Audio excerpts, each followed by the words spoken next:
Al ablacığım. Başarılar dilerim. Allah razı olsun.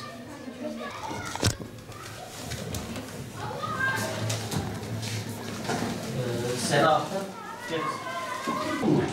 Sen oraya geç ablacığım. Sen gel ablacığım. Başarılar devamını diliyorum.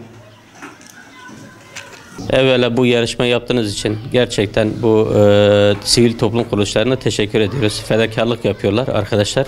Bu fedakarlıklarından dolayı önce arkadaşlarımıza teşekkür ediyoruz. Maddi manevi katkılar sunuyorlar. Tabii Peygamber Efendimizin hayatını okumak, anlamak, yaşamak günümüz insanı için en büyük şu anda dermandır, ilaçtır. Şu anda bu çağımız sıkıntılarına, buhranlarına en büyük tedavi amaçlı. Yani ilacımız Efendimizin hayatını okumaktır, anlamaktır ve anladığını yaşamaktır.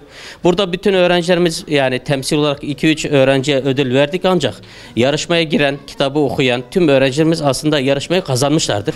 Tüm öğrencilerimizi tebrik ediyoruz. İnşallah bundan sonraki bu tür yarışmalara da tüm öğrencilerimizi davet etmeye, onu yarışmaya dahil etmeye inşallah tekrar teşvik edeceğiz inşallah. Özellikle bu platformda olan arkadaşlara teşekkür ediyoruz. Bu etkinliklerin düzenlenmesinde emeği geçen herkesten Allah razı olsun.